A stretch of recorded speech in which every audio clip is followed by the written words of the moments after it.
សម្រាប់ការមើល YouTube បាទ YouTube បងឃើញហើយ logo ឡើងប៉ុណ្ណាណៃនេះឃើញទេនេះពណ៌ក្រហមយើងចុច OK នៅលើនឹងមកបាទយើងចាំវាមក plate សិនមកវាធ្វើការបាទបើកចូល YouTube នឹងហើយមកដល់កន្លែងនេះអ្នកនរគ្នាចង់ login mail បាទ login email ចូលឬក៏ log តាមទូរស័ព្ទក៏បានឬក៏អត់ចង់ឈឺក្បាលវិលមកទេយើងចុចមកក្នុងពាក្យថាមើលក្នុងនាមជាភ្ញៀវនេះឃើញអត់បាទយើងចុចមកក្រោមមកបាទចាំតិច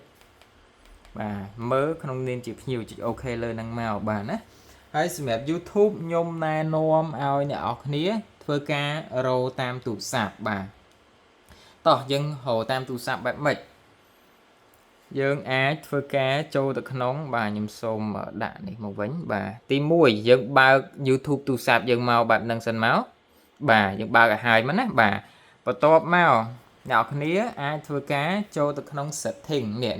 setting នៅខាងក្រោមវានេះមកនេះចូលមកខាងឆ្វេងហើយយើងចុចអូសមកក្រោមពាក្យថាការកំណត់ហ្នឹងពីភាសាខ្មែរទេអ្នកនេះស្រួលទេបាទណាចុច OK មួយហើយយើងអូសមកក្រោមរកពាក្យថាភ្ជាប់ជាមួយកូដទូរទស្សន៍បាទក៏ជាភាសាខ្មែរដែរឃើញអត់ភ្ជាប់ជាមួយកូដទូរទស្សន៍វានឹងបង្ហាញលេខកូដមកជួរមកហើយអញ្ចឹងយើងមកចូលទូរស័ព្ទរបស់យើង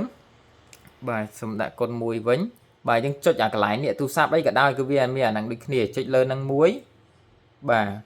ហើយបន្ទាប់មកអ្នកនរគ្នាចុច link with TV code អារូបទូរស័ព្ទមួយរូបទូរទស្សន៍មួយហ្នឹងស្រួលចំណាំហ៎បាទឃើញទេរូបទូរស័ព្ទមួយរូបទូរទស្សន៍មួយហើយយើងវាយបញ្ចូលលេខកូដហ្នឹងមកបាទអញ្ចឹងខ្ញុំសូមវាយបញ្ចូលលេខកូដហ្នឹងបាទ221បាទអូខេចាំបន្តិចអូខេយើងវាយឲ្យត្រូវលេខកូដអញ្ចឹងមកវានឹងចេញពណ៌ខៀវអញ្ចឹងបងចុចអា link ពណ៌ខៀវហ្នឹងមួយមកឃើញអត់នោះវាដាក់បង្ហាញលេខកូដទូរស័ព្ទយើងនៅលើហ្នឹងហ្មងបាទបន្ទាប់មកនេះយើងចង់មើលមួយណាយើងគ្រាន់តែចុចលើវីដេអូហ្នឹងមកវានឹងធ្វើការបញ្ជូនតន្ន័យទៅកាន់ម៉ាស៊ីន slide របស់យើងហើយ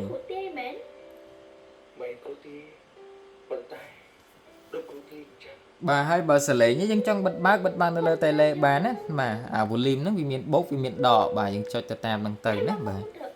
ចង់ដូរវីដេអូយើងដូរវីដេអូអីផ្សេងទៀតទៅបាទនេះចុចលើវីដេអូដែលយើងចង់ចាក់ហ្នឹងមកគឺវាបញ្ជូនទៅទៀតហើយបាទហើយទូរស័ព្ទរបស់យើងអាចចូលទៅក្នុង Facebook លេង TikTok លេង Facebook អីបានធម្មតាតែបងចង់ដូរវីដេអូចូលក្នុង YouTube មកយើងដូរបានទៀតហើយនេះអូខេងាយស្រួលមែនតើណាបាទអូខេអញ្ចឹងខ្ញុំសូមបិទ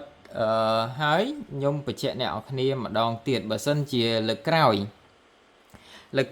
បងមិនបាច់វាយលេខកូដម្ដងទៀតទេយើងវាយលេខកូដក្នុងតករណីដែលយើងអត់ដែលភ្ជាប់ពីមុនបើយើងធ្លាប់ភ្ជាប់ពីមុន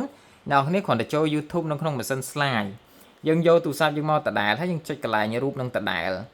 តែវានឹងមានឈ្មោះនៅលើនឹងអូតូហ្មងឈ្មោះវាឃើញអត់ YouTube on TV បាទយើងគ្រាន់តែចុចលើឈ្មោះហ្នឹងមកគឺវាបញ្ជូនតន្ន័យទៅទៀតហើយបាទអញ្ចឹងយើងចង់ចាក់អីយើងចាក់នៅលើនឹងទៀតមកបាទឃើញអត់ស្រួលបាទយើងយកលេខកូដតែម្ដងលើកក្រោយដាក់យកតែម្ដងឃើញទេបាទ